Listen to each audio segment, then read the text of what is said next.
you know that feeling. There's an important task waiting for you, but instead of diving in, you're suddenly knee-deep in Instagram reels, reorganizing your closet, or promising yourself that you'll get started after just one more episode.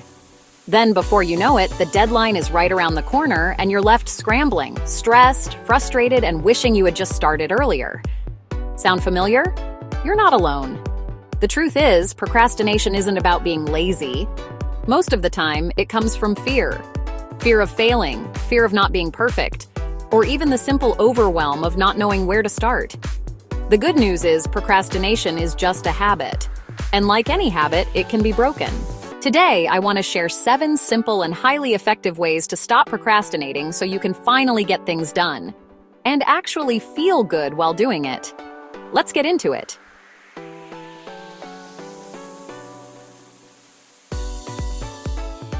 The first strategy is to make big tasks feel smaller. Think about the last time you told yourself you were going to write an entire paper, clean the whole house, or start a big project like launching a business. The task felt massive, right?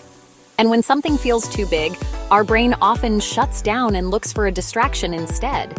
The fix is simple. Break it down into tiny, doable steps. Instead of saying, "I'm going to write a 10-page paper," just say, "I'm going to create the outline." If the thought of cleaning your whole house feels overwhelming, start with something small, like washing the dishes or wiping down one counter. Once you get going, momentum naturally carries you forward. Small steps build progress, and progress makes the big things feel possible.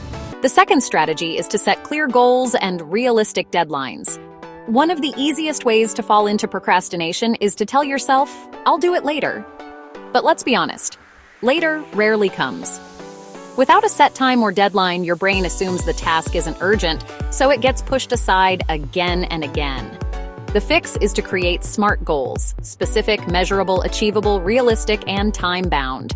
For example, don't just say, "I need to study." Instead, say, "I'll review chapters 1 through 3 from 3 to 4 o'clock this afternoon." And if self-imposed deadlines aren't enough, add accountability. Tell a friend, set an alarm, write it in your planner. Sometimes just knowing someone else is aware of your deadline is enough to get you moving. The third strategy is to use the 2-minute rule. We're all guilty of avoiding those little tasks that only take a few moments. Maybe it's answering an email, putting away a dish, or filing a paper. We avoid it because it feels inconvenient. But in reality, most of these tasks take less than 2 minutes. Here's the rule. If a task takes 2 minutes or less, do it immediately. Don't let it pile up. And for the bigger tasks, just start for 2 minutes. Commit to the tiniest step, and you'll often find yourself continuing long past that. The hardest part is starting, and the 2-minute rule makes it painless. The fourth strategy is to create a distraction-free zone. Let's be honest. Our phones, social media, and streaming services are procrastination's best friends. You sit down to work, and suddenly your phone buzzes, or you remember a video you meant to watch, and suddenly an hour has disappeared. The fix is to remove those distractions before they get the chance to pull you in.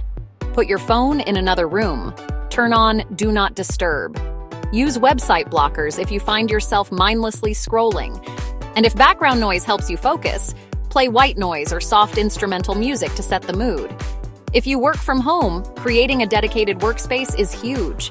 When your brain associates that space with focus, it becomes much easier to switch into work mode the moment you sit down. The fifth strategy is to be kind to yourself. This one might surprise you, but self-compassion is an antidote to procrastination.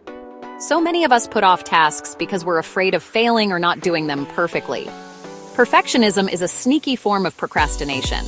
The fix is to give yourself permission to be imperfect. Tell yourself it doesn't have to be perfect, it just has to exist. Your first draft doesn't need to be flawless. Your first workout doesn't need to be intense. The point is to start. Progress always beats perfection. By taking the pressure off, you make it easier to begin. The sixth strategy is to try time blocking. Have you ever sat down to work and suddenly realized an hour passed and you've done almost nothing? That's where time blocking saves the day.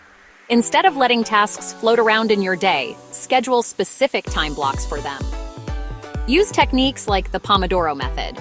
Work for 25 minutes, then take a 5-minute break. Repeat the cycle. or block out larger chunks of time in your calendar for big projects.